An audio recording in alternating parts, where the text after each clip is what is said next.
listening to the Bomb Hole. Bomb Hole Podcast. It's going to be very hot. It's going to be very uncomfortable for everybody. The Bomb Hole. You're gonna slide down them big hills, you know what I mean, on the big, nice burgundy snowboard. Okay, here we go again. Another beautiful day in the booth here at the Bomb Hole, which is presented by Liquid Death and Pub Beer. Now, first things first, Stony Buds, how we doing, my dog? So good, my dog. Always love hearing that. To my left, we have Cody Warbs in the booth. Cody, what's happening? Doing good, boys. How you guys doing? We're doing good. I think we're going to start this thing off with an inaugural smelling salt, I believe, right? You guys share Here that we one. go, Throw boys. some out to the boys. And for the Holy people listening, shit. we have a full live studio audience with the dust box. You can share them. There's like 40 of them in here. It's wall to wall. This is a full live performance today. Is this shit legal?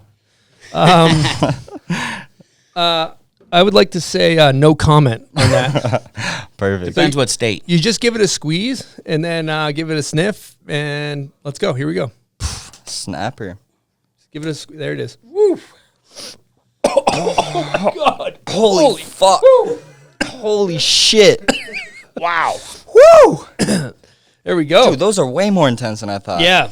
That'll It's like wake you going up. under a wave, like Yeah. saltwater rush to That's the actually- brain, bro. That's Holy actually what it's shit. like, huh? Instant high water, dude. Holy fuck. Wow. Jesus. All right, we got to Good give a morning. shout out Holy to the shit. box who we got in the crowd today. We got Mo, Coop, Noah, Bob, Southie, aka Dan, and Colt. We got an all-star cast in the crowd today. Let's Let's give. fucking I got go. applause. Let's give them some Yeah, applause. there you Thanks go. for coming, boys.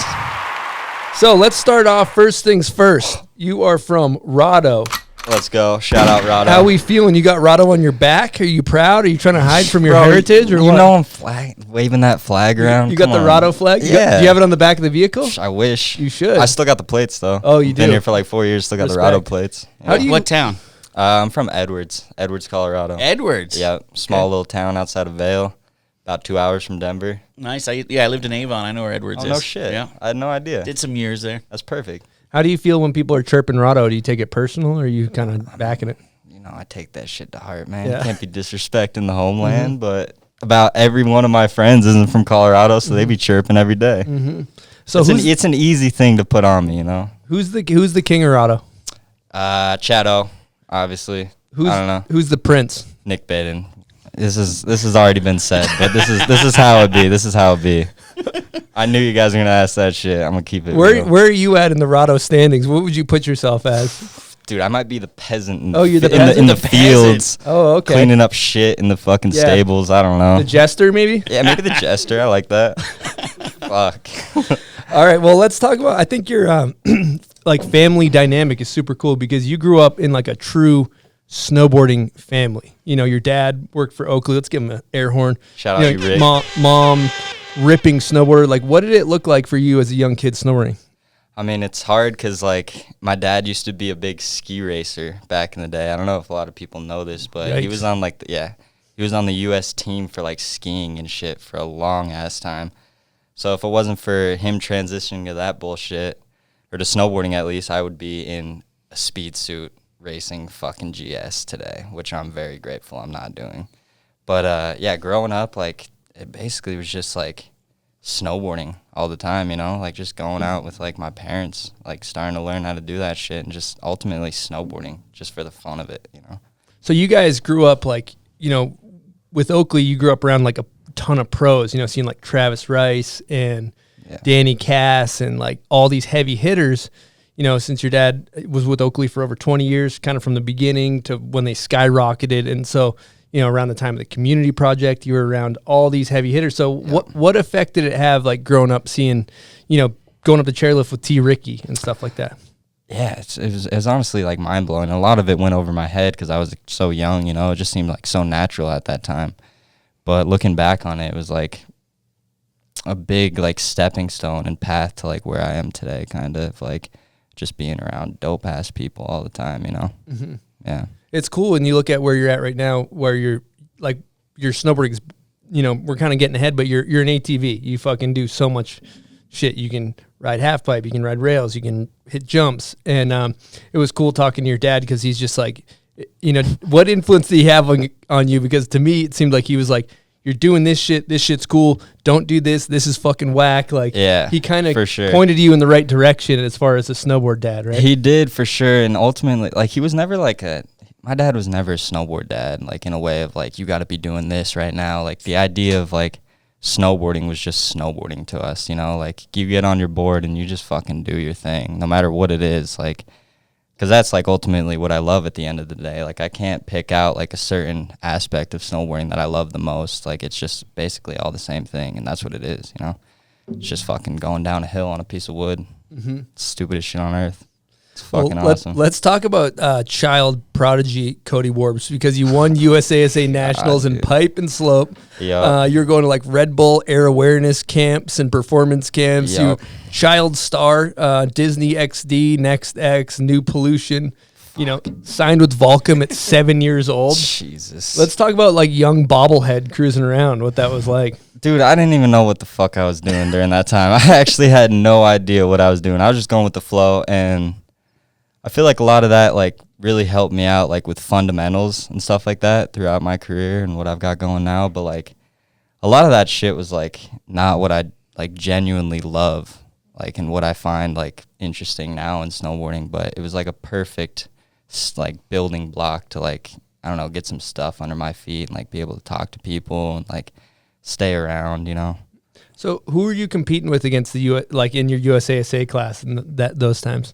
I don't know. One memorable one is like I beat Nick Baden in half pipe. I'm going to hold that to his head. It was some sandbag shit. I'm not going to lie. This day that we did this contest on, it was the shittiest day out. And I was by far the youngest homie in the squad. And it just so happened to get perfectly sunny for my run. And I was the only one able to fucking lay down a perfect run. I'm still going to hold that over homie's head. That's it. Yeah. Well, and then the clouds got came you, back over for every other Every rider. single person. Like, I had Brock Crouch in there, Gabe Ferg, like, Baden, like, all these fucking homies. Beat them all. Like, beast half-pipe riders, and I just fucking came in with the sunspot and just fucking aced my shit. Aced the alley-oop McTwist. Oh, Nice. that's a USASA staple. That's right? that's my shit, The dude. alley-oop Mickey. Yeah, Oh, I would bust that every run. Mm-hmm. Now, were you doing all this stuff when you were younger because your dad kind of got you into it, or was something you wanted to do? I mean, at the time, it was what I wanted to do, just based on, like, the people involved with it, you know? Like, I was just doing it to hang out with homies and, like, be in the scene, basically. Like, my dad was never pushy about, like, what I had to do with contests or anything like that. It was all up to me. That's just what I wanted to do at the time. And I didn't really know what the fuck I was doing, too. It was just basically to hang out with homies and snowboard in a way, you know? Mm-hmm. So, but it was good for me, you know? Taught me a lot about, like, the aspects of snowboarding, like what happened, like what goes on in that kind of world, you know? Mm-hmm. It's kind of wild when you look at the people that were in those USASA contests. You have Brock Crouch, you have Gabe Ferg, you know, Red was probably somewhere in and out of the mix, right? So all these people that are the same age as you, you're competing against. Some of them went on to like do Olympics and all this stuff, you know? And you ended up finding your lane, which is with the box. And it's just cool because, you know, it's almost like you took that classically trained snowboarding and then like applied it to this other kind of facet of snowboarding, which is video parts. Yeah. Right. And I was heavily involved in that community for a long ass time. Like my first fucking 13 years of snowboarding, I was doing that shit like every day, like training almost. Like even though I didn't want to be there, I was just trying to like hang with the homies, but like that was my crew. Like I was like good ass friends with Red. Like I'd be over at his house every single weekend and like going to ride like Park Lane at Breckenridge and like being out there to like train in some sort of way. But like it was never really my art, you know? Like I never really actually enjoyed that part of snowboarding. It was more of just like to be on the board and like be with my friends kind of, you know? And while you're doing that, I also heard that your dad, you know, since you worked for Oakley, he'd take you on like heli trips in New Zealand and stuff. Yeah. So you kind of had, you did have both, you know, perspectives of like, yo, like you and your dad won the bank slalom together. Yeah. Only people to do that, right? Yeah. You won your respected classes, father-son duo. And it's like that ain't really going down with a lot of the people doing slopestyle contests. So For that sure. kind of also gives you some perspective on riding the mountain too, right? That was important to you guys. Yeah, and that's what I love most, and that's what like he taught me like growing up was just like, you ride this mountain, dude. You don't fucking worry about anything else. Like we're going up the lift and we're going down as many times as possible. Like that's just how you do this shit. like don't center yourself into one like aspect of this, because there's a million different ways to snowboard. Don't pigeonhole yourself. Put yourself into a box. No pun intended. Don't put yourself in a box. Unless it's the dust box. Unless it's the dust box. Yeah, well said. Now, I have a question for you, because it seems like you grew up, from what I hear from all your friends and everything, doing my research, like you don't watch videos and shit. You don't know much about videos, right? Or you did, but you're not a nerd. Like no, some. I can't classify myself as a snowboard nerd in some sort of way, which I wish I was, you know? And it's like, I honestly, like, all my homies brought that to me. Like, Cooper, like, showed me so many videos that I had no idea about, and like really like made me help me find a different love for snowboarding in a way, you know, like things that I'd like barely even knew existed, because I like ultimately just love going out and snowboarding, you know, like no matter what it is. Jordan Brown put it like really nicely. I was talking to him and he was saying, well, I don't think Cody was influenced by videos growing up. He was influenced by watching people snowboard in person growing up. Because for some people that grow up on the East Coast or the Midwest or wherever, they grow up and they never see a pro. So they're like, the only real access they have to a pro is in a fucking video, right? But for you, you're like Danny Cass, Travis Rice, like, you know, so like would you say you were more inspired by the in-person boarding? For sure, and still am. Yeah. Like I to this day, like I don't have a specific favorite snowboarder in any sort of way. Like my favorite snowboarders are the people I snowboard with every day. Like my friends, literally, or whoever I'm snowboarding with. Like I catch inspo every day off whoever I'm snowboarding with, which I think is dope, you know, because that's like staying in the art of like being in it for like literally just being in it. Just being present. Yeah, being present. That's what I notice when I see you guys ride. Like, you know, a lot of times speaking for myself, I might go up there with some type of agenda. Like, I'm going to do this trick on the jump today. And like, for sure. If the camera's out, like, or whatever, you know, but it seems like for you, it's just like, fucking, we're strapping in, it's happening. Yeah. I seen you last winter, we were hitting the hog at Woodward, and your tail was broken off your board. Yeah. Like, it's just like, it's happening. You know what I mean? You're out there till the end of the day. That's what you're doing. Yeah. It's fucking awesome. Just being present. I love this shit. Yeah, that's killer. Well, since we're on the subject of video nerd shit, let's just do an early name that video part. Oh, fuck. Okay, here we go. I give myself 10% on this, straight up. So that's a 1? Yeah.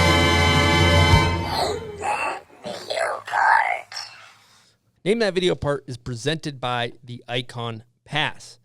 Now, it's going to be a great winter, buds. It is. It doesn't matter your ability level, your skill level. There's a pass for everybody at the Icon Pass. Now, where can you use one of these hogs? You can use it at 45 different destinations worldwide, 5 different continents, 9 countries in 15 states. That is that's a lot of places, buds. It is. And $4.99 is a hell of a deal compared to buying single lift tickets these days. That's the adult pass price. That is the adult pass price. And if you can pick up one of these, guys, go to iconpass.com.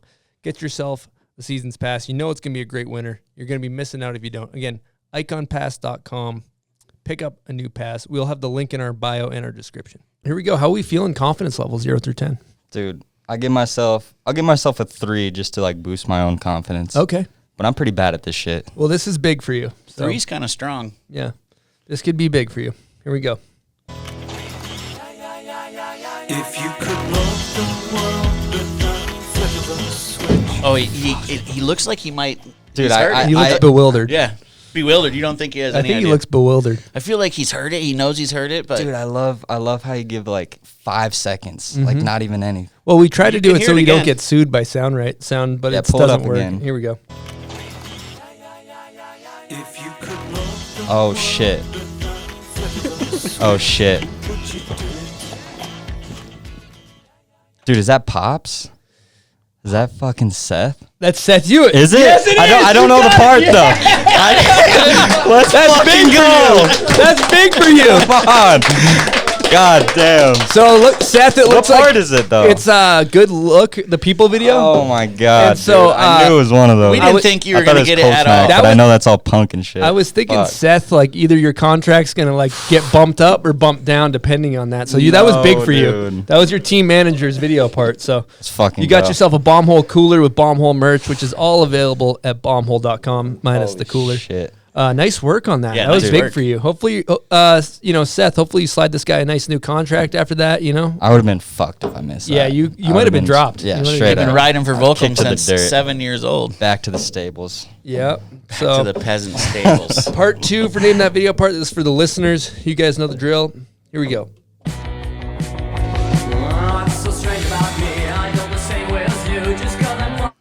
Okay, thank you guys for playing. Name that video part.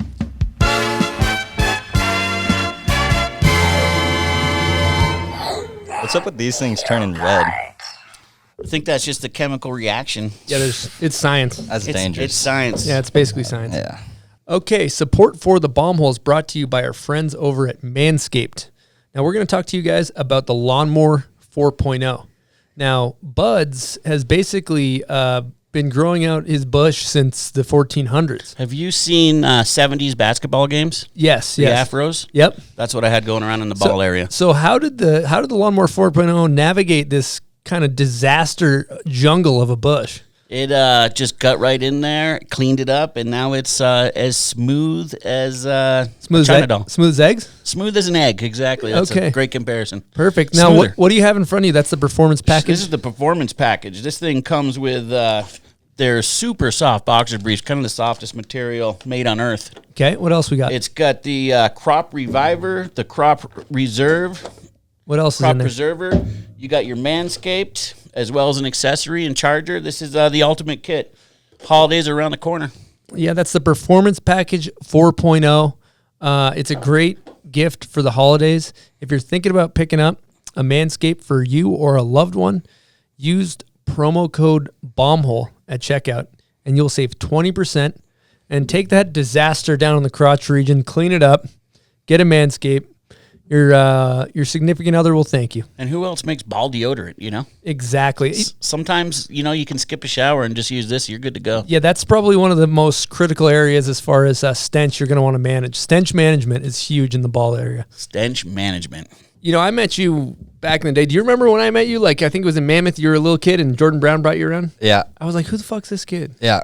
But Yeah, you probably how hated long me. ago? no, I didn't hate you. I was just like, like- why is Jordan bringing you? Like, you were like a child. Yeah. I was like, damn, Jordan Brown's bringing a Like child around. smoking weed all over the place and shit. How old?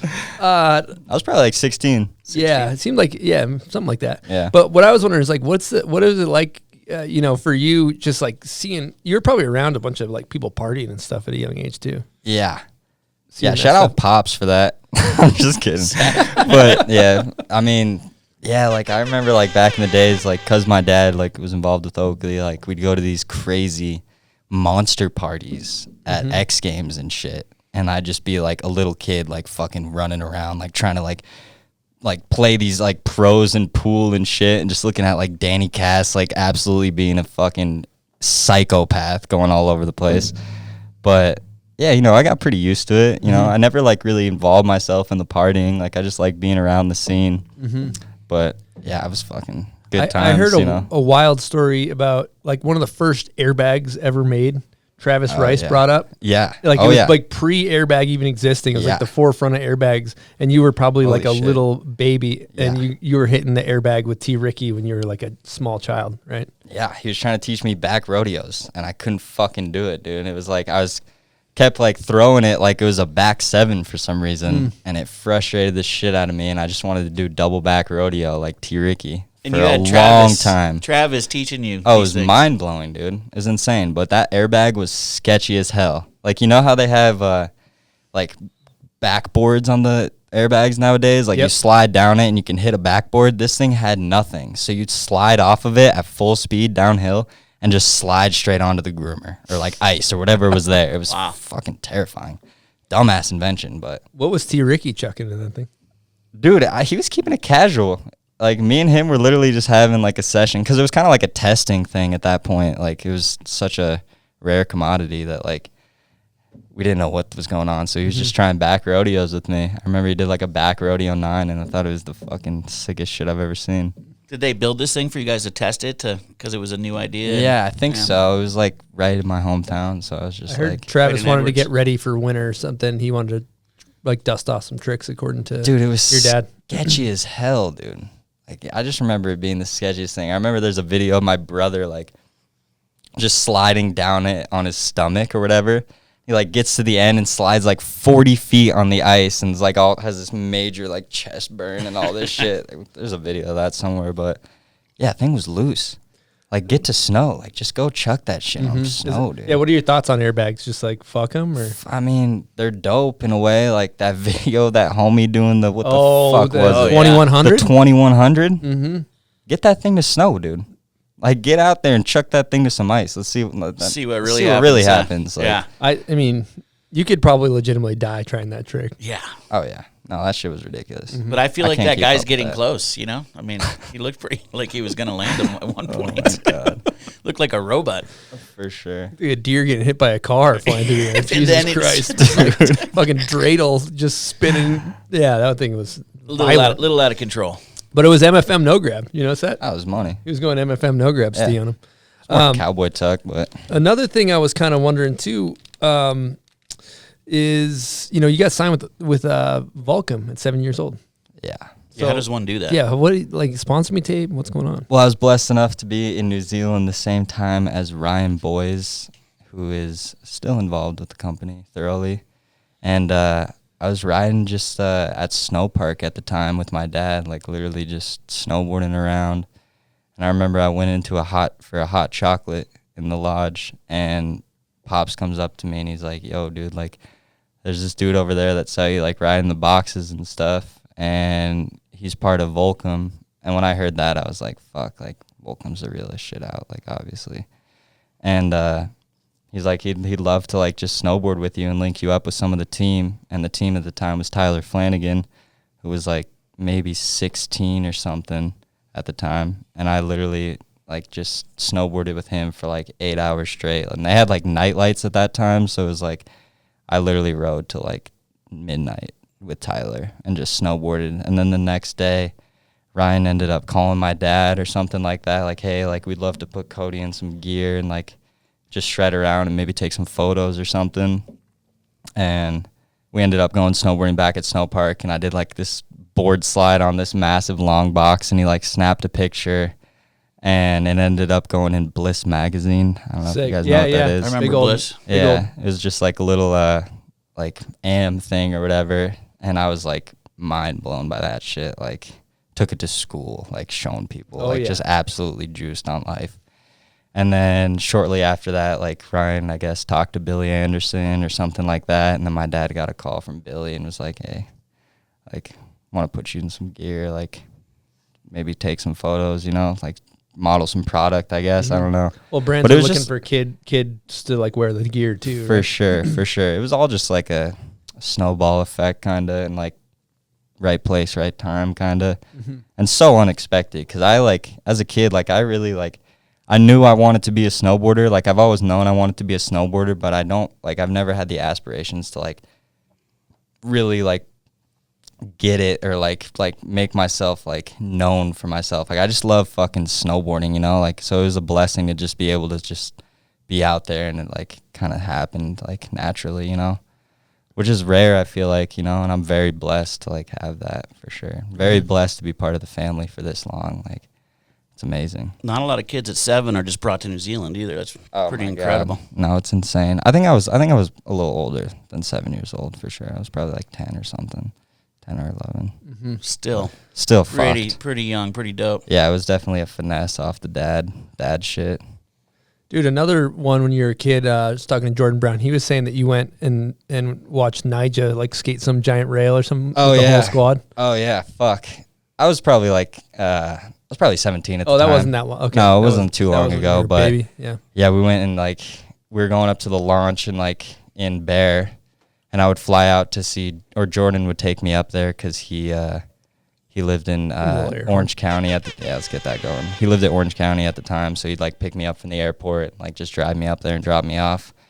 But yeah, this one time he picked me up. He was like, "Yo, like we're gonna go watch this crazy Nyjah Houston spot."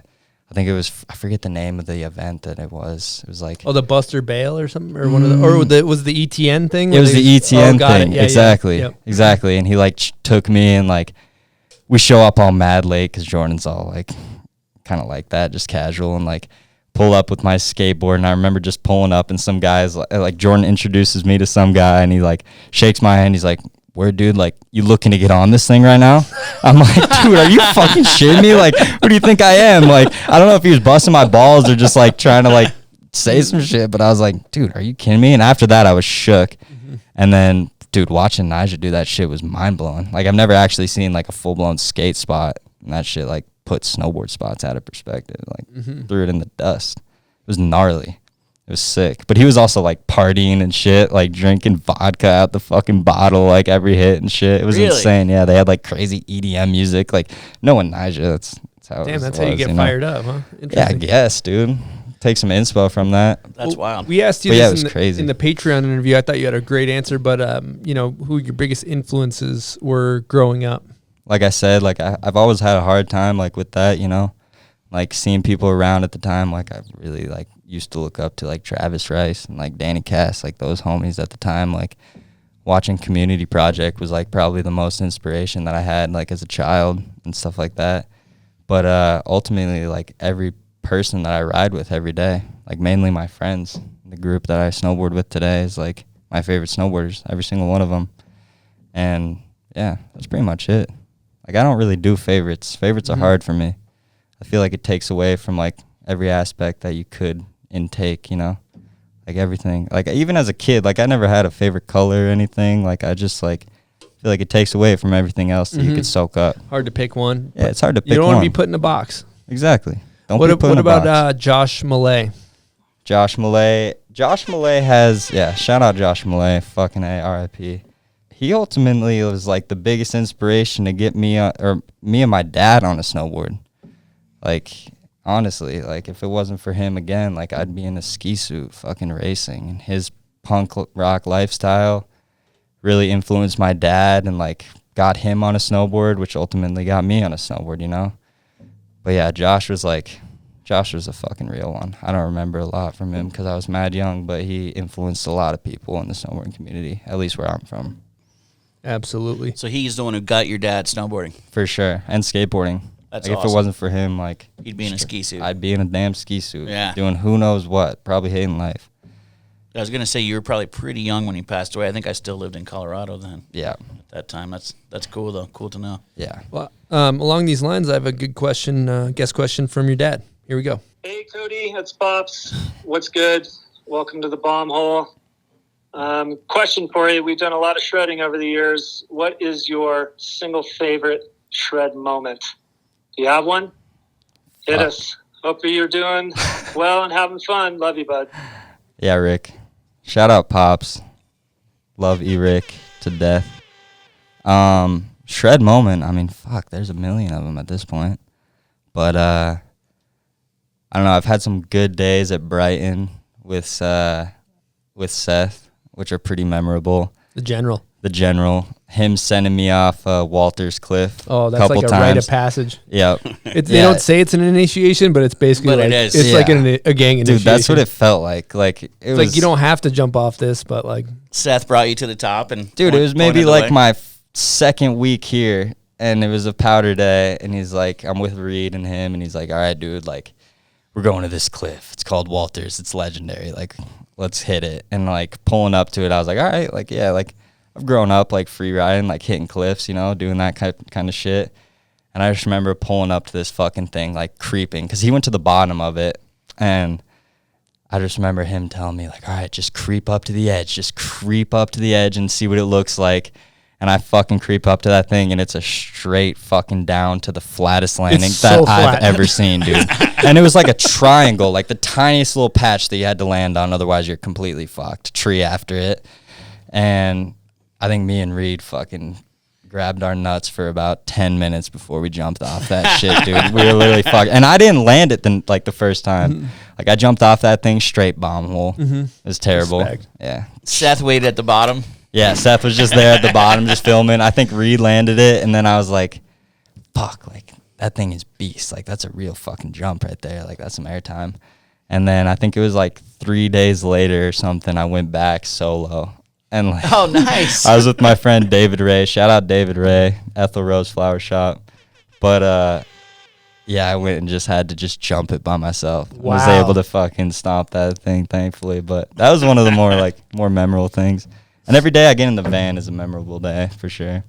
Yeah, slap some respect on the solo jump big time because Dude, I had to that's do respectable. it. I had to do it. And I feel like that cliff doesn't get much love all the time with snow. So yeah, when it comes, you got to do it. that's something that they basically like JP and Jeremy and Seth. Like I've heard, basically they brought like Brian Fox there and been like, dude, it's your initiation. You got to go off it. Like it's a full blown That's so like sick. Boy Scout patch type of situation. Good to know Seth is carrying the torch on. Oh yeah. Yeah. Oh yeah. I got a Patreon question Yeah. to follow this up. Follow up that question from your dad. This is from Benny Pellegrino. Hey. And he says, Cody, what is the best shred memory you have with your father, the legend, Eric Warble?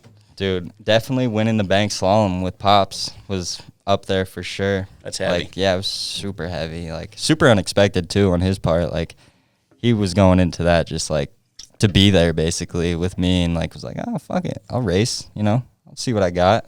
Chuck the wax on the board, see how fast we can go, get back to the roots. Yeah, you got this. Did he find Ski some race old background. like illegal ski racing wax? Something like that. Banned from competition? Yeah. But, yeah, that was probably one of the most memorable. That was an insane time. Like, he had no expectations of winning his class or whatever.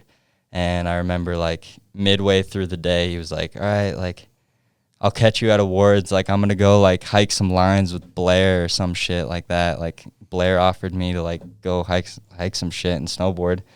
And he disappeared for, like, 5 or 6 hours. Like, I had no idea where he was. Like, I was stressing. I thought it was going to be, like, just a casual little hike and snowboard. But he disappeared for a long-ass fucking time. And awards came around, and I remember just sitting in the lodge by myself and, like, just kind of, like, waiting for him to, like, come back. Like, some stressful shit. I was like, dude, where's Pops? Like, I know he's on a mission right now, but, like, where the fuck is homie?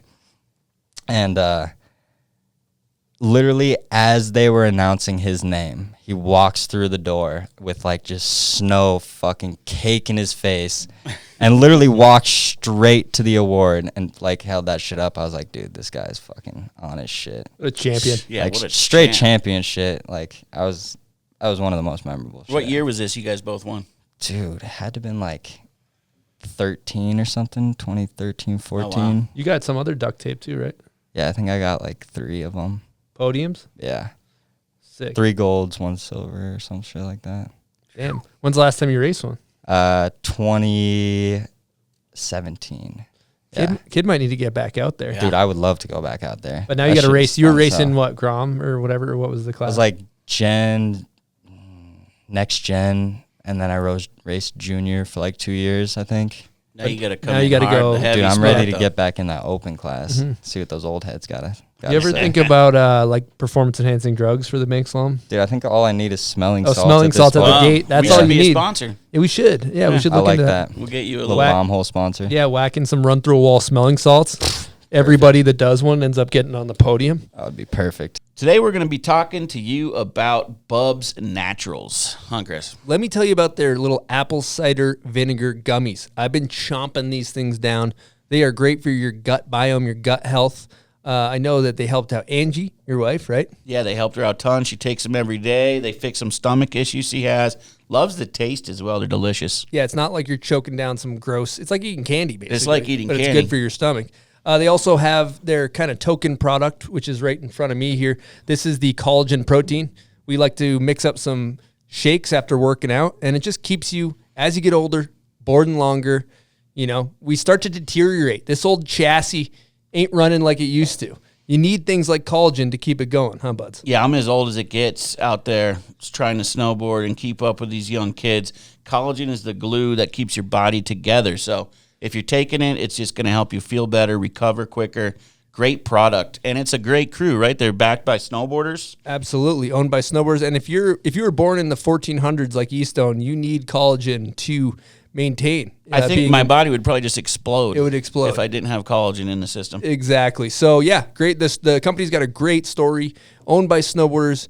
You know, Bubs was a Navy SEAL who, you know, lost his life saving others, and this brand Bubs is made to honor him. So you're supporting a great cause. 10% of all proceeds go to charity, which is great. You feel good. You're contributing to a good thing if you support these guys. And you can head on over to bubsnaturals.com if you want to support this incredible brand, huh, Buds? Yeah, you can get 20% off with the code BOMBHOLE. Again, head on over to bubsnaturals.com, use promo code BOMBHOLE, and get some collagen in your system. All right, we have some exciting news from our friends over at GoPro. We are giving away a Hero 10, their new dope camera. Supposedly their best camera ever that they've ever made.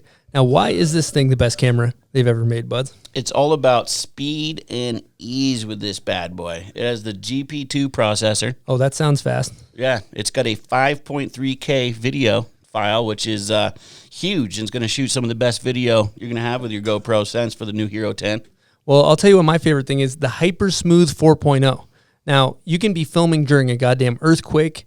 There can be, you can basically be rolling the windows down off a jump, follow cam in your buddy. It's going to be smooth, okay? This thing's unbelievable. I've seen some of your backside sevens, and yeah, we need that. Just kidding. I jest. No, it'll make you look good. And so the other thing that's great about it, it does great in low light. A lot of these cameras do good in the daylight, not so great in the low light. So if you're filming the resort with your buddies at night, low light's a great feature. So the way we're doing this giveaway is head on over to YouTube if you're not already there and leave a comment on this episode of why you deserve a GoPro Hero 10. And I would say funny answers are preferred, huh, Buds? Yeah, make us laugh. Let's hear some funny stuff. And we'll pick a winner and send you out the new GoPro Hero 10. All right, let's talk to you guys about Liquid Death for a hot second. Fuck it. Now, they're a sponsor of the box, right? Yeah, they show us love. They sponsor the box. Shout out Liquid Death for Keep sure. you guys hydrated Keep on us the road. hydrated. The amount of cans that are in the van is undeniable. Wow, you guys just We got kind of like cans body everywhere. count of cans We just through got the roof. trash everywhere. Okay, I respect. That's but a it's not good plastic. Thank God. Yeah, it's That's- good for the that's environment. the plastic. That's the plastic, exactly.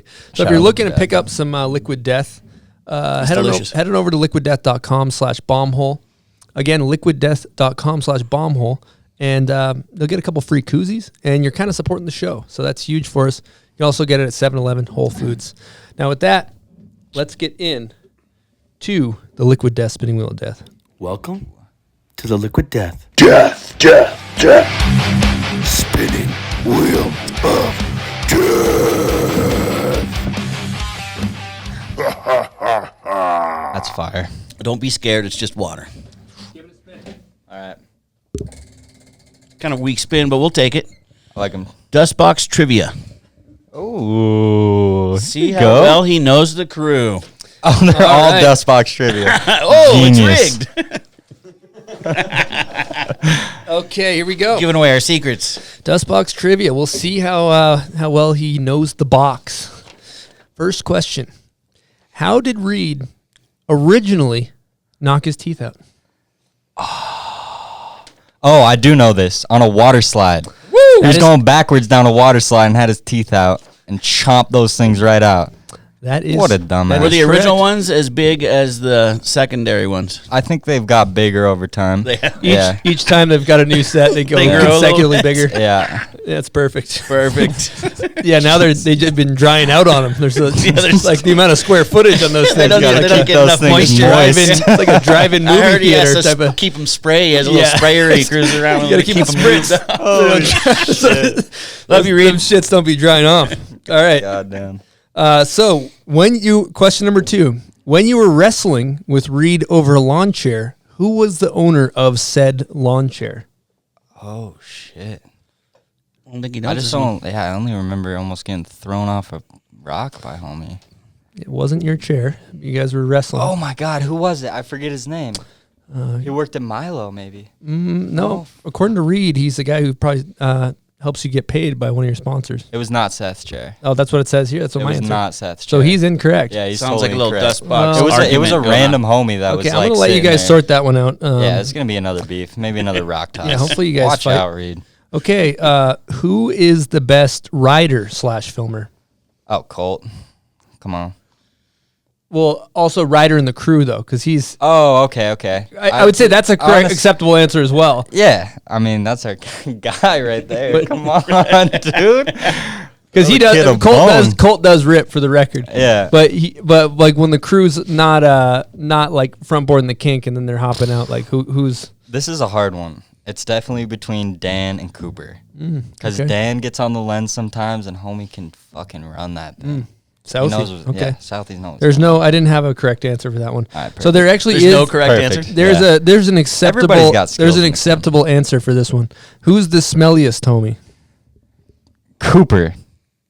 It's actually incorrect. No, it's not me, bro. This dude stinks. It's me? No. Correct You answer. threw me under the bus with that. It's not me.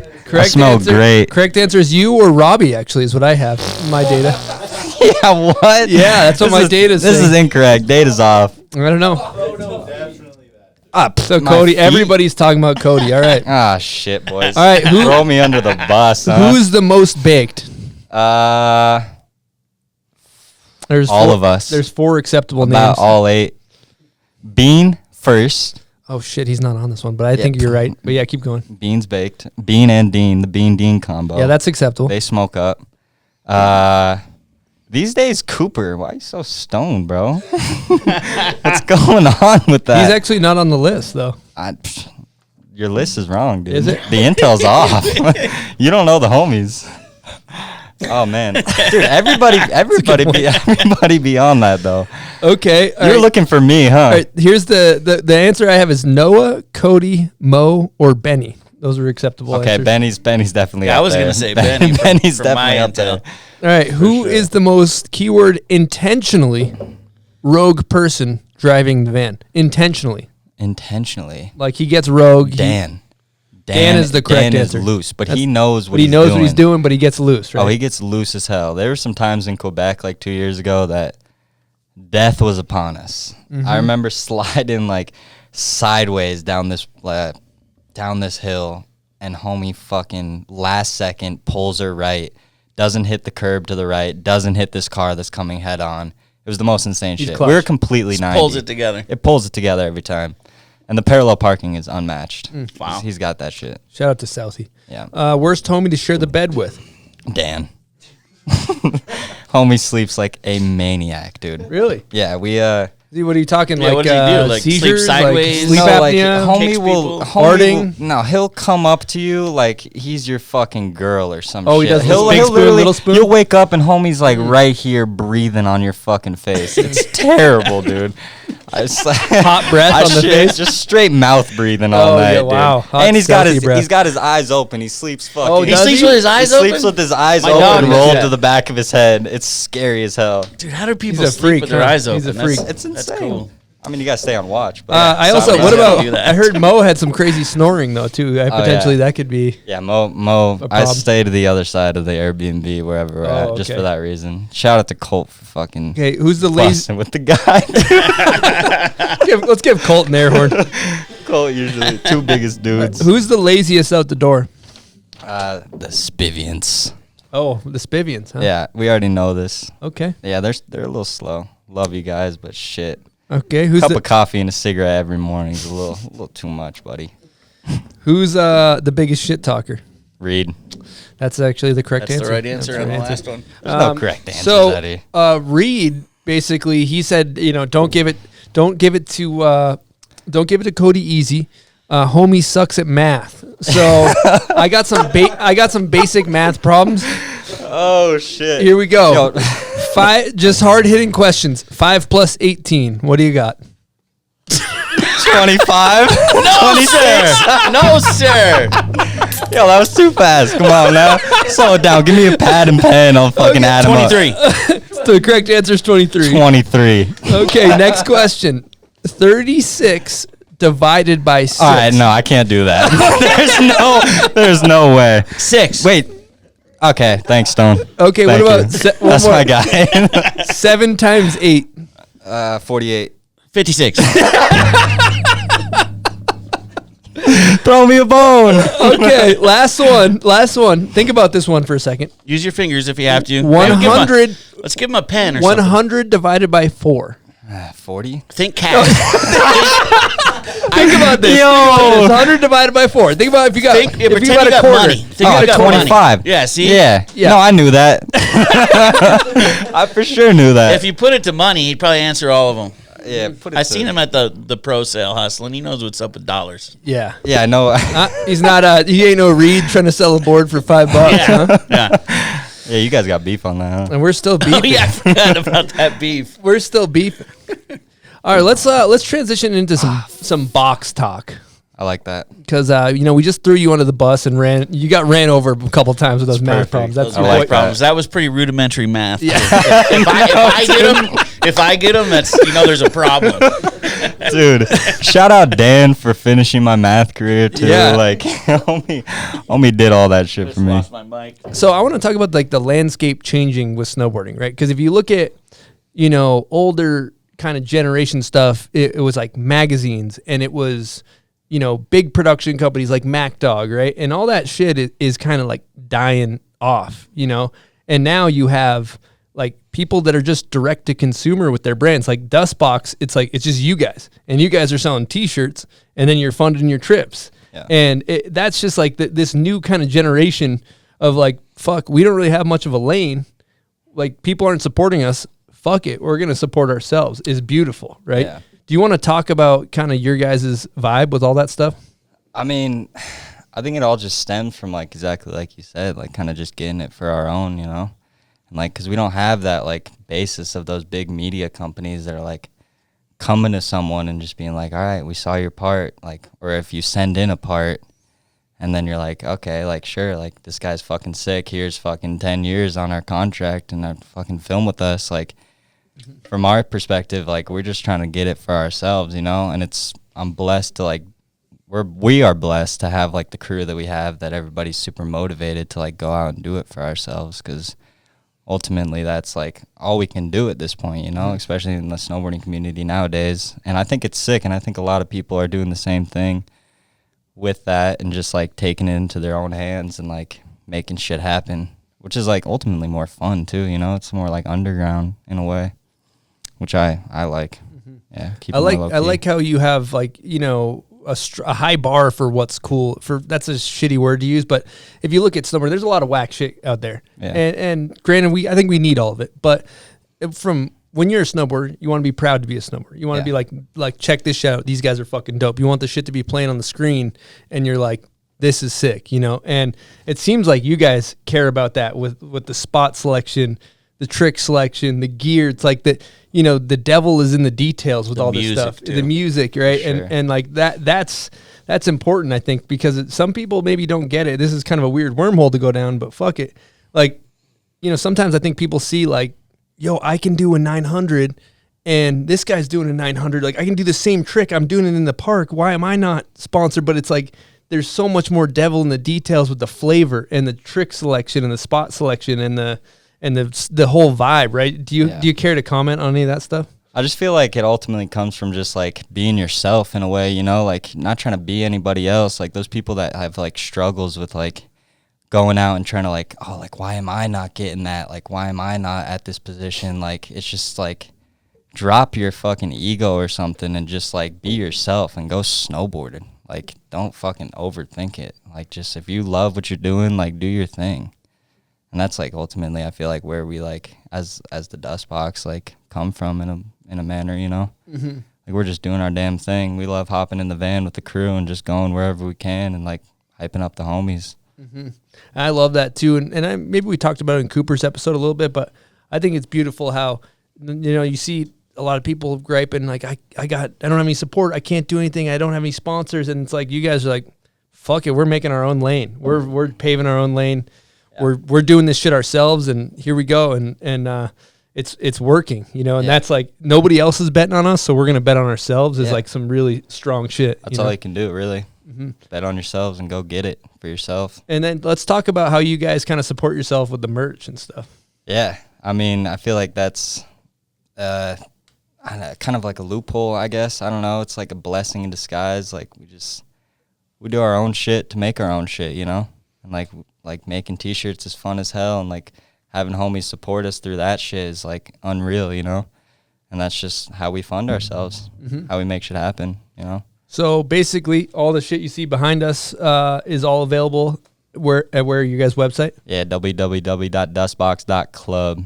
Club. Get there. It's That's a club. important. We're family. And the thing you got to realize is if you go there and you buy a T-shirt or you buy a hoodie or whatever, some shorts, then basically that money goes into account, and then you guys can go on trips and drive around in a van and film a sick fucking video. It keeps them on the road, And right? that is like, on the that's road. a beautiful ecosystem of snowboarding supporting itself in a great way, you know? real. It's like unreal. cut the bullshit out and just like support the shit that, you know, you're into, you know? And that's awesome that's like the consumers, it's a direct to consumer model. Exactly. All the bullshit people that are working in, you know, for snowboard companies that don't even strap in, that are trying to fucking feed their family, and they don't even know anything about snowboarding, but they're just kind of, it's just a job for them. Like, fucking cut those people out. Let's just go right to the consumer, to the people that care, you know? You basically just got to get your own, you know?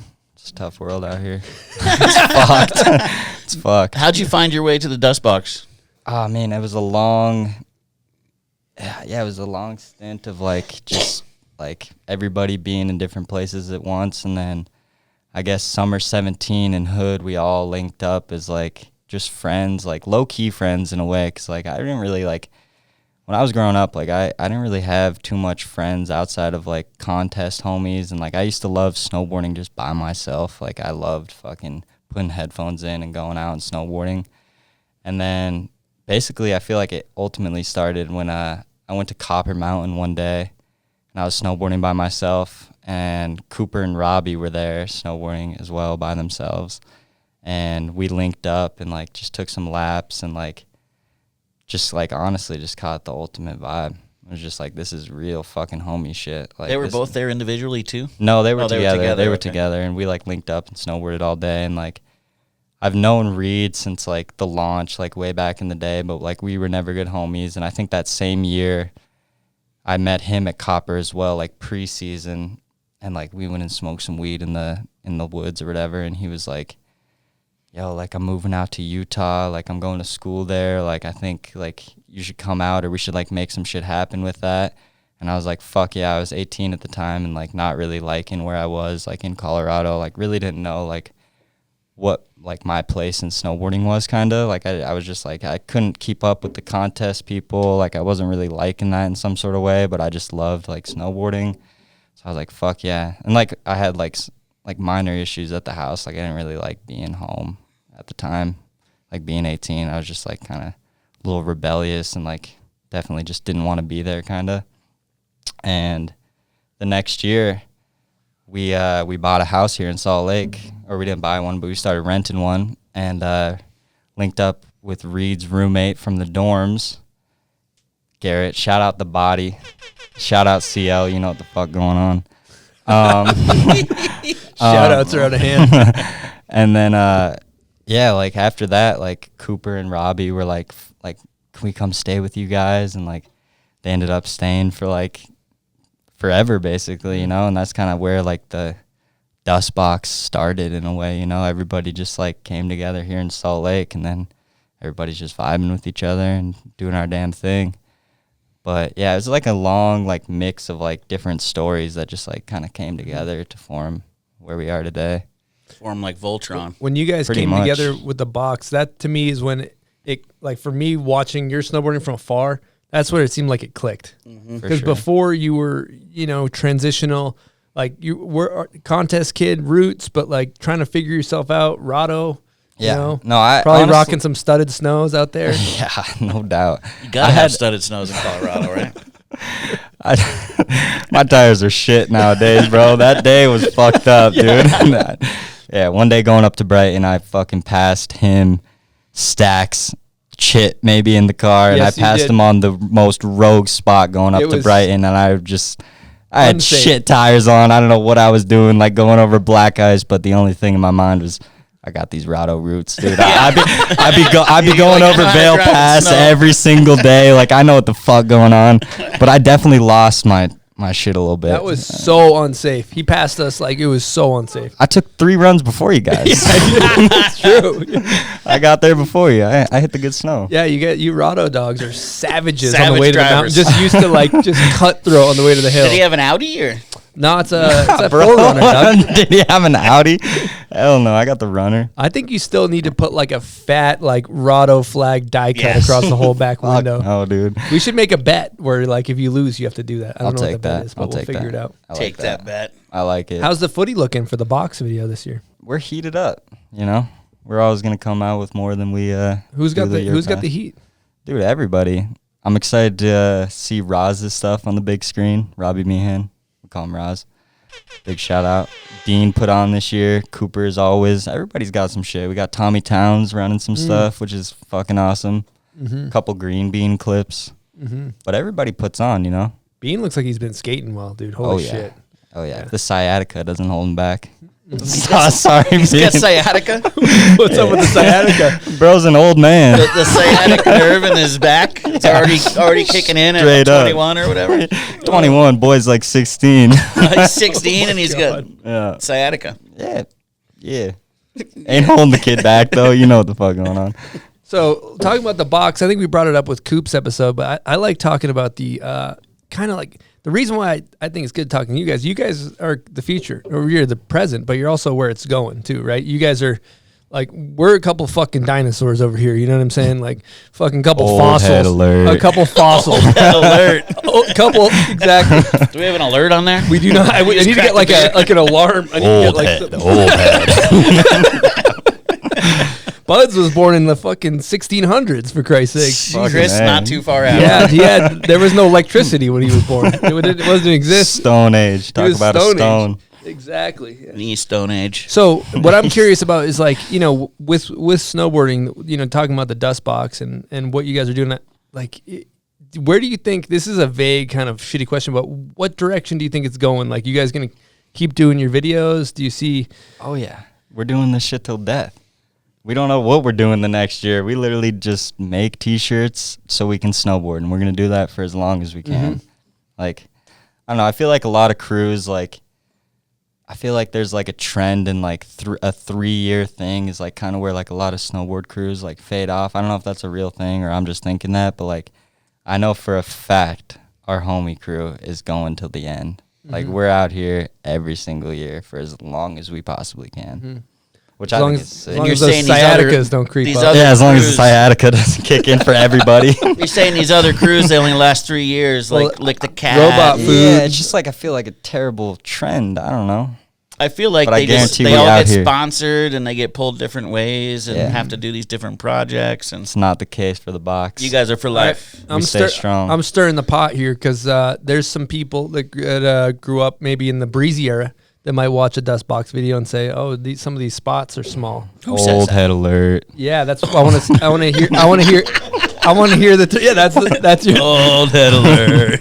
That's the shot fired right there. We need to make an old head alert. We should take that as a soundbite, like alarm. We need to soundbite that. Old head alert. I'll put my voice in. We need to put his voice on that.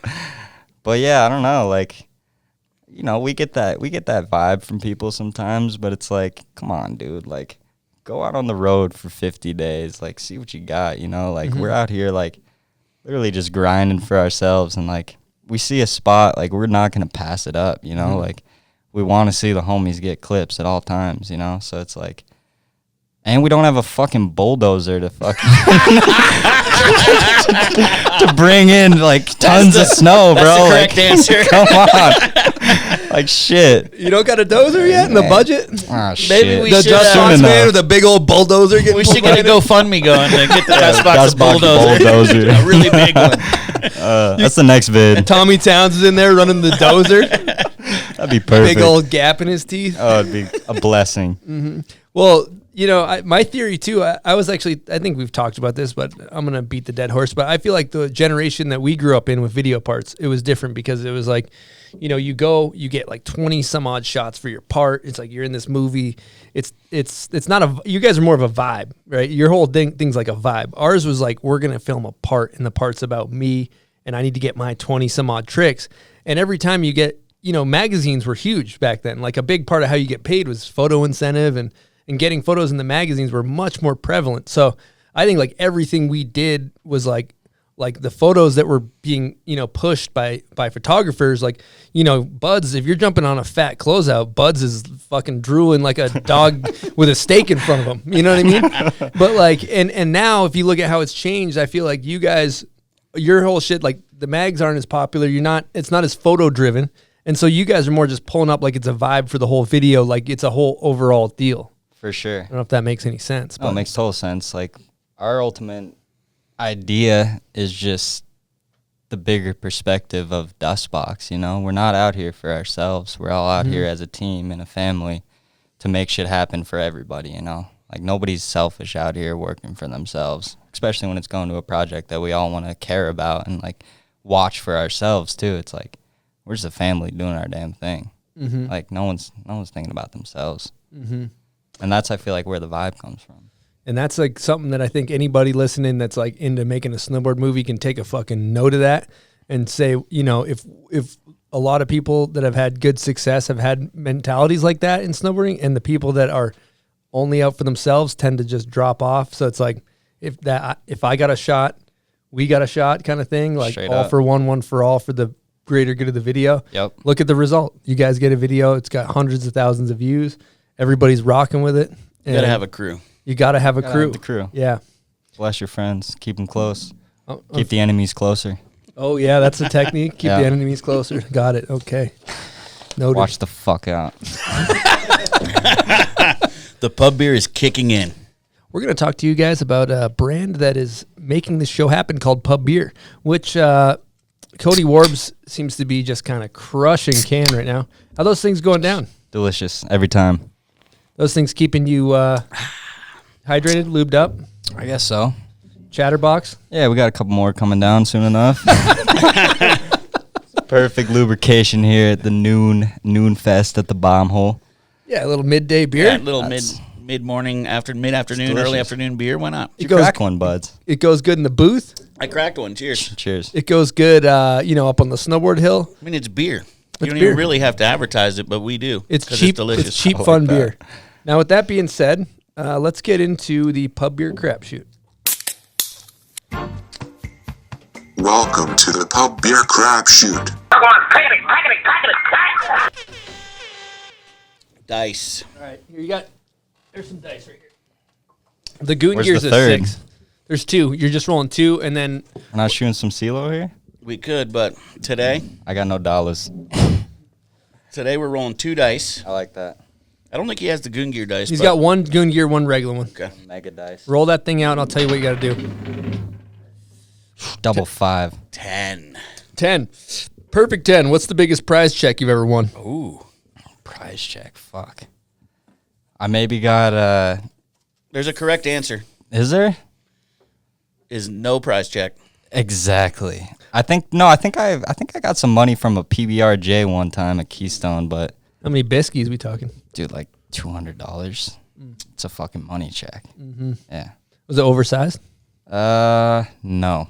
It was Okay, in, it was that in means an you en- win. it was in an envelope. So that's That means you so win. what happens with that is since you've never won an oversized check, we give you $100. Oh, so what? We'll cut you a check from the bomb hole, and it's actually from Second biggest check. It's from Pub Beer. Is so it big? Yeah, it's from Pub Beer. It's not oversized. It's just a regular size check. So you can maybe take the boys out and you guys can crush some can with that later. We'll crush some pub beer. Yeah, you guys can buy about fucking 40 cases of Yeah. Pub Beer. I don't know. It's cheap. Not a math Fun. magician.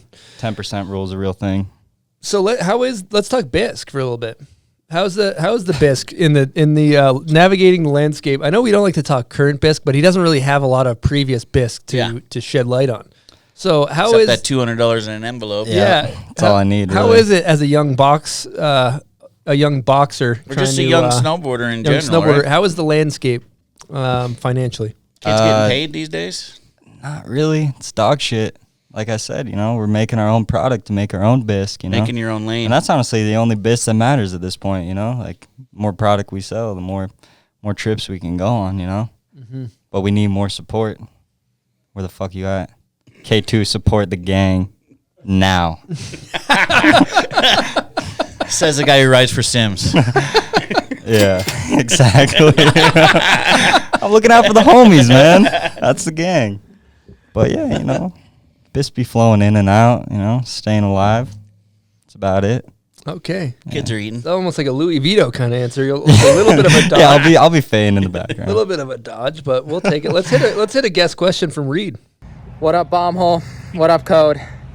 Cody, why don't you tell these people about our Uber ride back from apartment 200 and the sitch we left Jonas in? Oh my god. Hope the episode's going well. Chris, don't give it to this guy too easy. And maybe I'll come with you tomorrow. We'll see how I'm feeling. Peace. That was a harsh maybe. Where's he at? I don't think he's here right now. Yeah, I don't see Reid in the crowd. So why didn't he make it? Tough Thursday night for the kid, I guess. You get banged up, or He got what? a little banged up, I guess. Casual. That's what he does, I guess. But Uber ride back from apartment 200.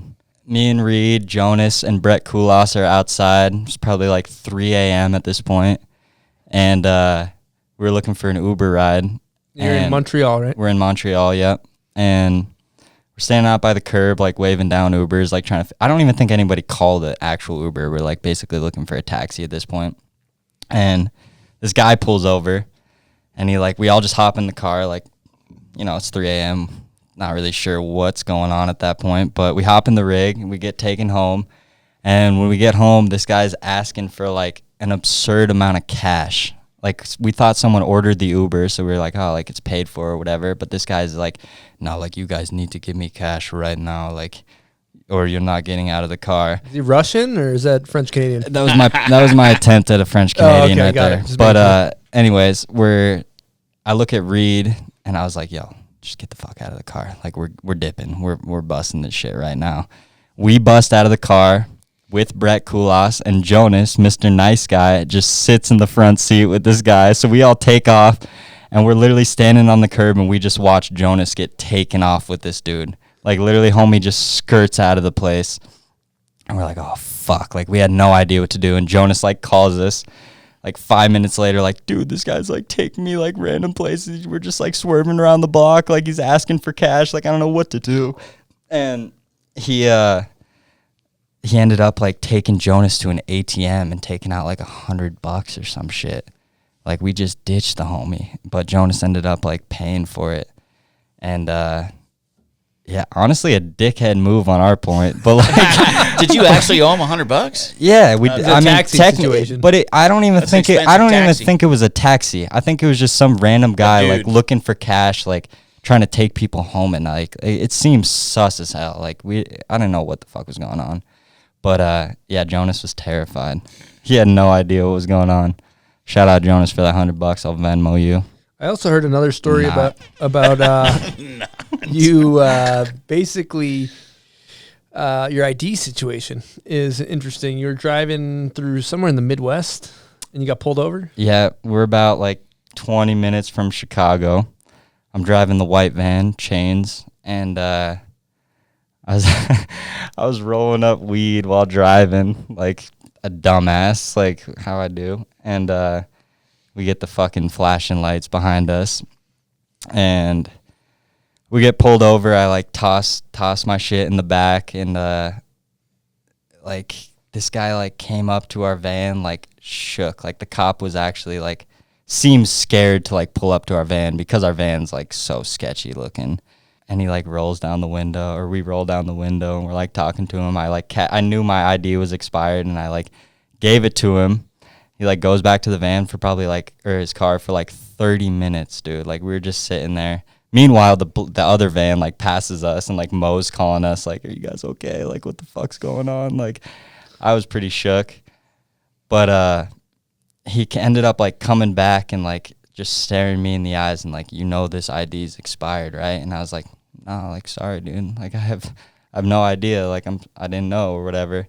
And he's like, "All right, get out of the car right now." And at that point, I was shook as hell. Had no idea what the fuck was going to go down. But he just, like, hands me back my ID and is like, all right, you need to not drive for the rest of your journey back. Get this guy, who is Ryan Collins, in the driver's seat, and you guys are good to go. Which is, like, the most terrifying scenario because I knew the van, like, reeked of weed. And, like, it was just a sketchy scenario for sure. but thankfully we got off. You know, a little finesse on the cops. You just got to stare those guys in the eyes and be the bigger man. Is that the technique? A-cab. Buds. I usually cry, and then they let me go. That's the Dan McGonigal technique. Every time Dan gets pulled over, he pulls the shake, and he has a full act that he does. Oh, he fakes a shake. He fakes every He time, does a dude. shake. Yeah, he does like, oh, I've never been pulled over before. Like, just I don't know what I'm doing. He had the same scenario going to the desert this past year with Tommy Towns, and they were in the exact same scenario, like smoking weed, like 10 minutes before or whatever, and like pulled the full. He has like, it's like a script, dude. Like he literally pulls the same thing every time. And never gotten a ticket, but homie's been pulled over like over 20 times. It's absurd. Chris likes to hit him with honesty. My thing is too, when I get pulled over, my thing's like, I feel like he's so sick and tired of getting bullshitted. I'm like, you got me. I was going too fast. Like that's my shit. I'm like, I'm sorry, dude. You got to be the bigger man. You got I'm to like, stick it to him. Yeah, but I don't know. It doesn't always work. I get tickets, so I don't. It sounds like Dan McGonigal's. Yeah, I like figured his out. technique. Yeah, he's got it down. Yeah. For Fake sure. the shake. It's a certain technique too. Not everybody can pull it off. Yeah. I heard you were patient zero actually with COVID. False, man. I heard you brought it back. I heard you brought it back. I've never got COVID in my life. I heard you brought it back from Japan and everybody got sick. No comment. This guy's pleading the fifth over here. Dude, that was right when it was popping off. We literally got evacuated from Japan. Like everybody was calling us back home. Like, dude, you guys got to get back home now. Like this, otherwise you're never gonna make it back. But I got a common cold, man. I got a common cold. So are you? Well, let's. Are you beefing with Reid right now? What's going on with that? Yeah, always. Always beef. Yeah, what are you guys beefing over? Dishes? Is that why or? you didn't come? We beef over dishes. Who can get in the bathroom in the morning? Mm-hmm. Reid's a pretty pissed off little guy. I don't know if I don't want to beef with him. He's kind of getting cut too He's got a little bit. fire in the head, you know. He's fire in the head. Homie's not cut. I mean, it's he's like got that like neck vein that comes out because he gets all it's like, an angry vein. It's like an angry vein. Yeah. Like that's yeah, like you can tell when he's getting heated because he's got the vein popping out. Yeah, and even on his forehead you see a little vein sometimes. Like I wouldn't want to be fucking with Reid. I don't know. Nah. Big old teeth too. Those things are intimidating. That's the scariest part. Mm-hmm. Never know when the homie's gonna chomp your neck out, vampire style. So who wins the fights though? Who's top dog there? Oh man, we're pretty even, you know. He takes me down a lot of the time, but you know, I throw my finesse in the way, you know. Mm-hmm. Okay. I hate doing it too. Like Reid's the only one that I can like really fuck with like that because I tend to pull out a lot of finesse within my brawling. I don't know. Sounds like brotherly love to me. Oh, it's full blown. Always. When you're fighting over the shitter in the morning, that's brotherly love, you know. That's sick. Well, Reid wanted me to ask you, part 2, please tell your best Burton Demo Center story. Oh, man. Honestly, it was the last night at Summer 17. It was basically just a party at that point. Everybody came over from Demo Center and stuff like that, and we were, like, chilling on the roof. We probably had, like, 30 people on this, like, aluminum roof, just, like, bouncing it up and down and shit like that. During that night, I had consumed a bunch of tequila, and I caught myself upstairs of the BDC, which was scorching hot at the time. It was like the end of the summer, and it was just hot as hell, no AC, like probably 20 dudes in that place. And I recorded a video of myself just saying, message to myself, I'm chimped out, my dude. I'm so fucking hot right now and stoned. And sent it to yourself. Sent it to myself. I didn't find it for the next like 2 months, but that was like just like a clarification of that night because it was fucking awesome. Like all the homies are there just like booling, like literally everybody in the box that's like part of it now was just sitting together and like being homies. Like that was booling. What is booling? Booling is cooling, chilling, and cruising at the same time. Booling. I like that we're learning some lingo. Yeah. This is good. Booling. Okay. Booling. Yeah, we got the diesel in there. I can't believe you never knew that. Mm-hmm. You got to be diesel, down, and gassed up. Diesel is down. Yeah. Yeah. It's money. We're learning. We're learning Yeah. from the youth. A couple of dinosaurs learning some new. Learning some new lingo. Yeah, Old that's head great. alert. Well, let's hit some. Well, while we're at it, let's hit some hot takes while we're rolling because we're kind of right on that topic. But first one we always ask, and I know you hate this question. You made it clear, but who's the GOAT? Who's the greatest of all time? Male and female. You got to name somebody. You can't Louis Vito this. Yeah, that shit's hard as fuck. Josh Malay, honestly, at this point, for the GOAT. I'm like getting my family into snowboarding, really.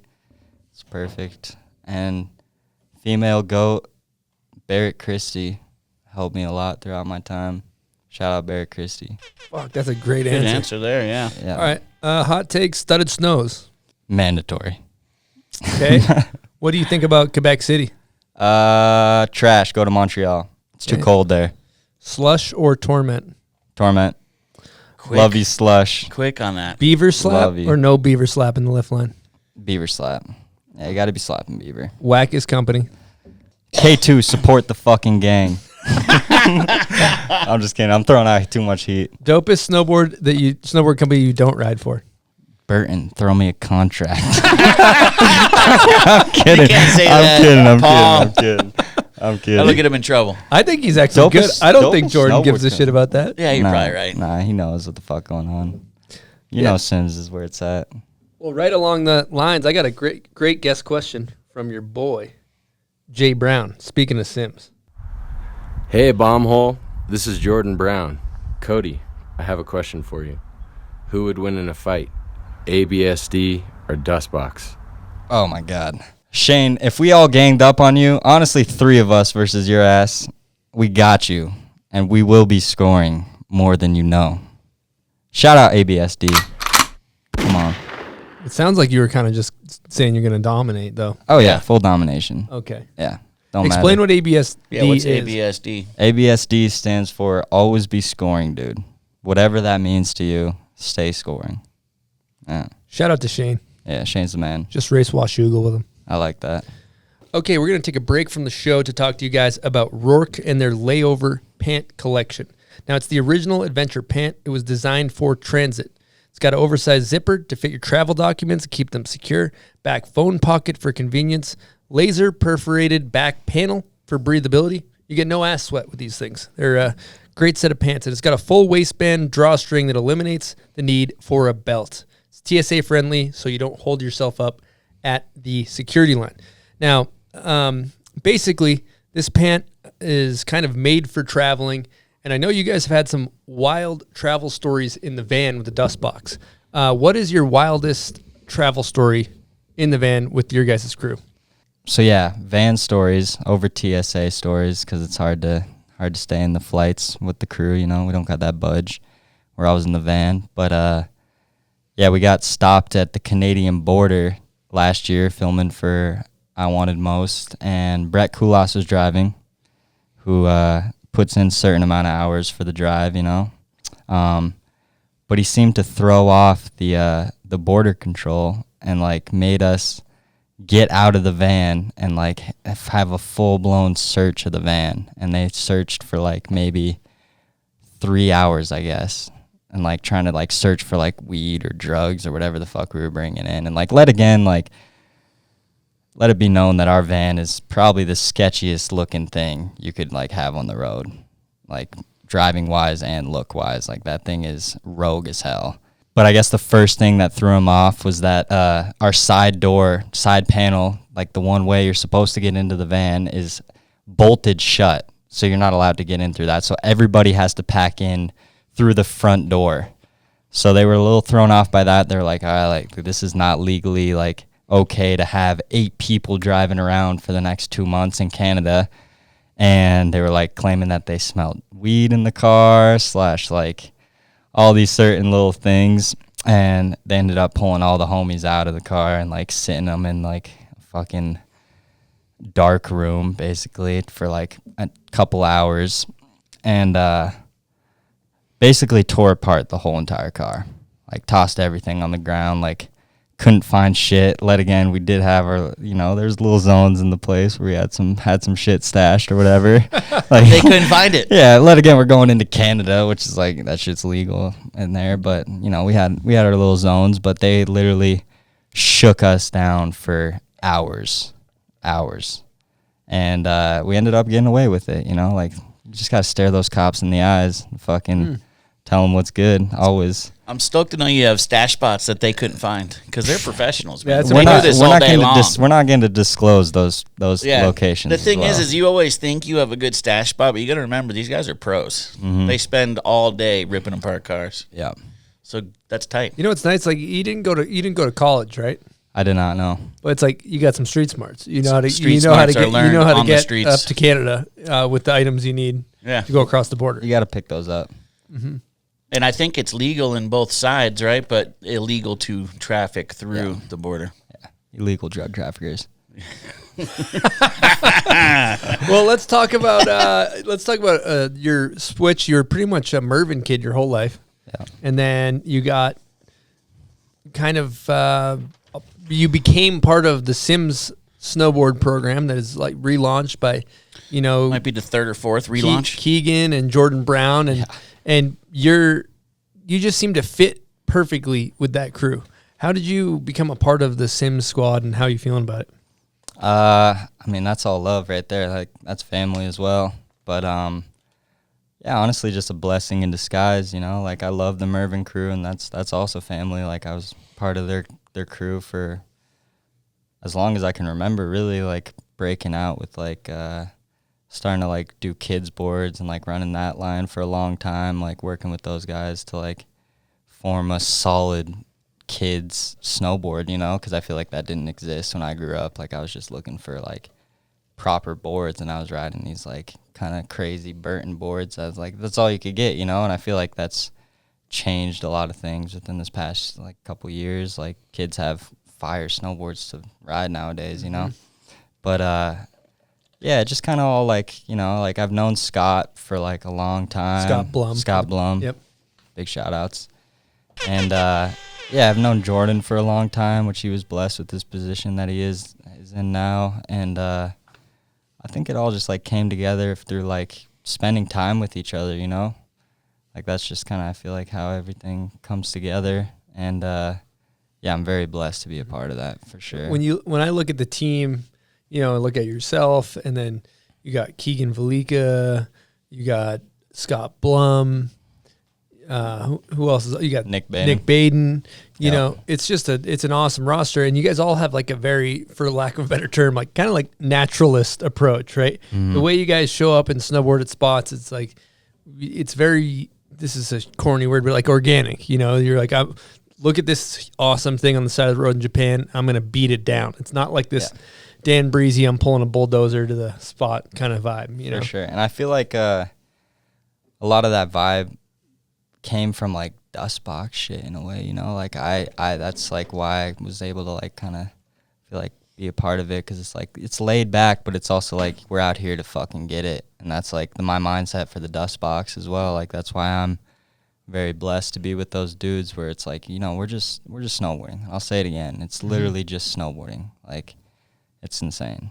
It just seems like your approach to snowboarding, would you say it's just like, just show up and just beat down whatever's in front of you and then go home? Like, that seems like... Exactly. You just be out there for the day. Like, don't fucking look around for like the next shit to one up your homie that's sitting right next to you. I mean, that's a beautiful thing to have, but like, you just got to be out there to like be yourselves and like be a part of like the adventure that's going down, Mm-hmm. And that's, I feel like, what the Sims crew has. Mm-hmm. Have you guys done some team trips together? And yeah, we went to Japan last year, which was insane until we got shut down by COVID. But that was an insane experience, like, especially being placed in like odd scenarios for myself, because like I don't have much experience in like riding backcountry and like doing stuff like that, or like I love to free ride and stuff like that, but like being in the backcountry is like a whole different thing than like being in the streets. So it was like a beautiful like eye opener to like kind of know like what the fuck you're doing in a way, and like no better people than like Scott and Keegan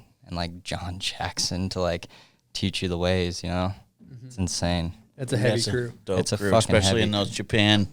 Were you in North Island? Yeah. Nice. That must have been good experience for you. Yeah, it was insane.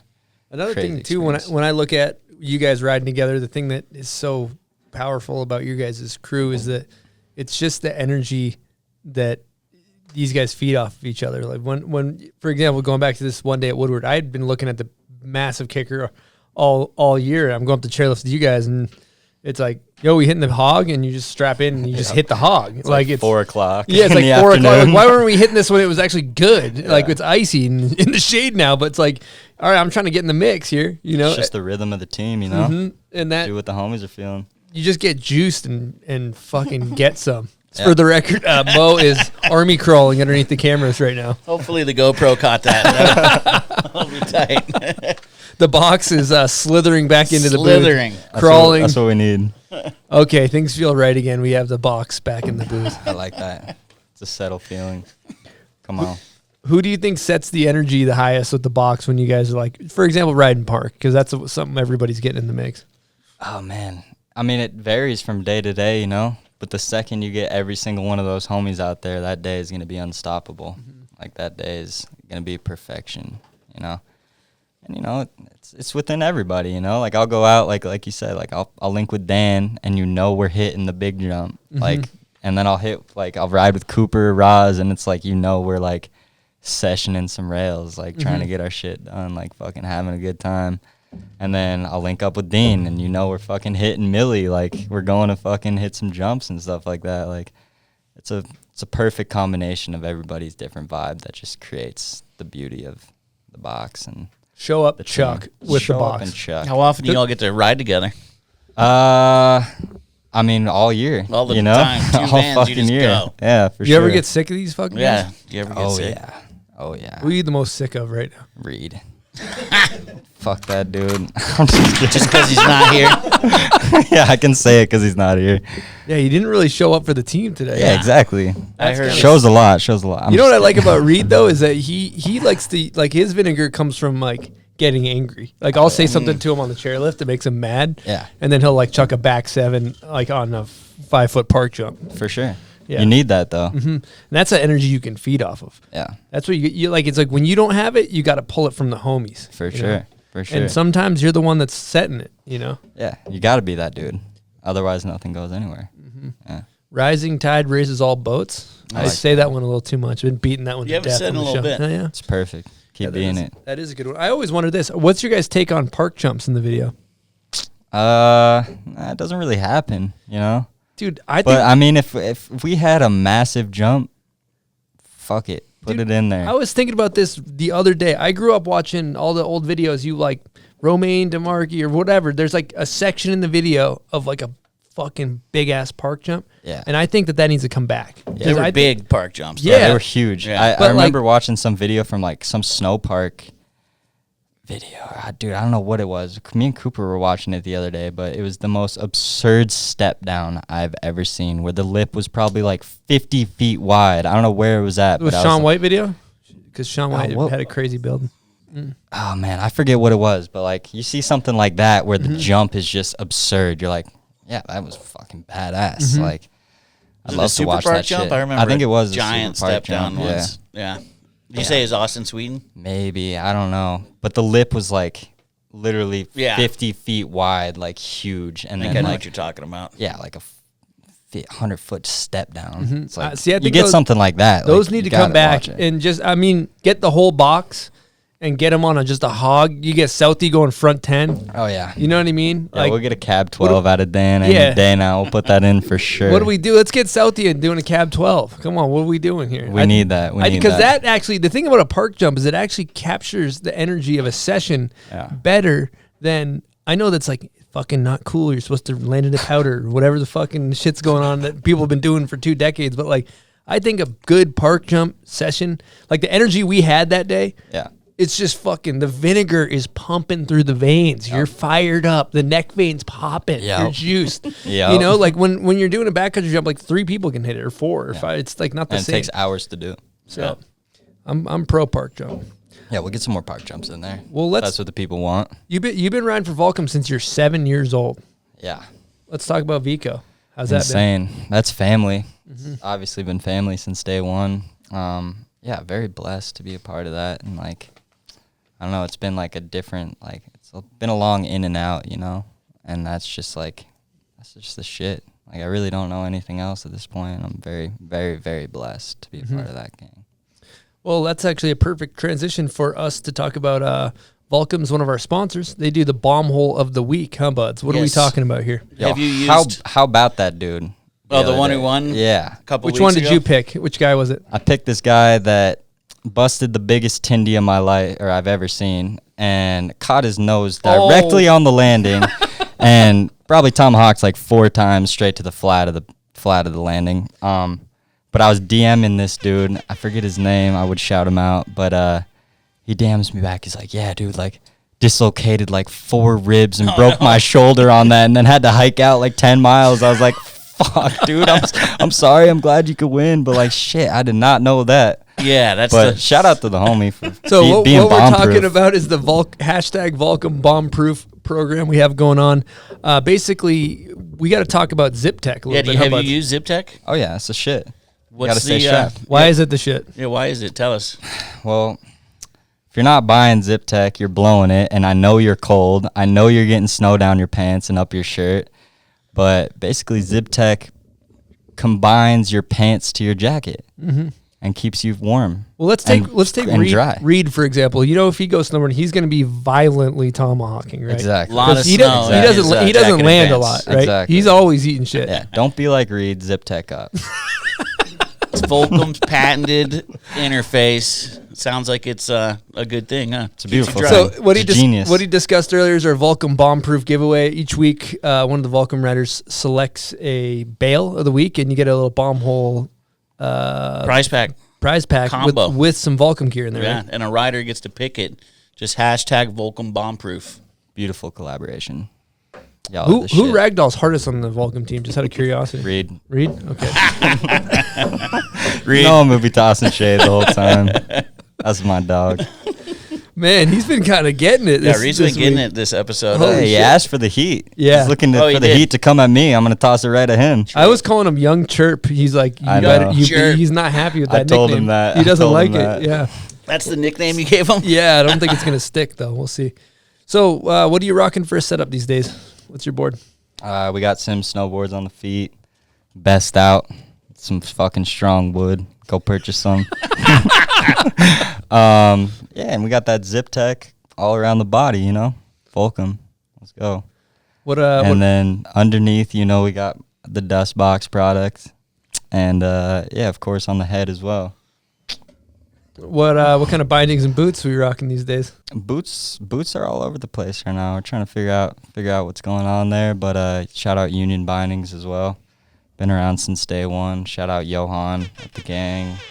Yeah, y'all are shit. You do anything crazy with your setup? Like, people love to know how people set up their boards. Our listeners, do you detune? Of course. Yeah, you got to detune a little bit just so you're not catching your edge whenever you don't need to. But yeah, I don't think I've ever known my stance. You don't know your angles? I've never known I know my front foot angle, but my back foot angle changes like from time to time. I'll go from like 0 to 3, maybe 6 on a powder day. Who fucking knows? I don't know. But Posy? I've never tried that. -6. My pops runs that though. Posy. He's an old race head. Yeah, exactly. He's fucking trying to get fast. I don't know. But yeah, I just chuck that thing on the board and you don't get the width. You just eye it up. Yeah, every time. What about what's your wax protocol? Wax when it's necessary. How often is the box waxing their boards? It varies. You know, you got people like Tommy Towns who refuses to wax when his board is like absolutely terminated every time he hits a spot. And then I feel like, you know, just you wax when you need. You know, I don't really know. I don't really wax too much when I'm snowboarding street shit, but. I'm trying to go fast, you know, wax up, hit that Swix, that real shit. Wow, he's got that ski racer. He knows all the terms. Yeah, come on. Hit that Swix. Well, Cody, I think we've been doing it, man. Before we wrap it up, do you want to hit any thank yous before we put a bow on this thing? Yeah, thank you, family, from all sorts of directions, from sponsors to the box to mom and dad. Fucking love you guys. And, yeah, everybody in between. Some real shit. Thank you for having me. Thank you so much for coming on the show. Thank you, The Box, for coming in studio today. And thank you guys. Can we honestly get you guys in here? Yeah, come on in behind. Get behind the cameras. This is some real shit right here. This is the Yell gang. some shit into the mic. What do you got? Yeah, come on, say some shit. What do we got, Southie? Yo, it's honored to have been here and watch that, dude. I fucking love you. Southie, we gonna get a cab 12 or what? So, Was trying them, but gotta study up. Come on. Yeah. Any day now. We got to get a box airbag set. Great job, everybody. Y'all get it. Give these guys. Stop talking shit, Cody. Never. All right. Well, thank you guys. Shout out the body. Yo, Thank you guys. Big shout out the body. Wish you were here. You know he's on that big burgundy snowboard. All right. We'll see you guys next week. Over and out from the bomb hole. Peace. Later.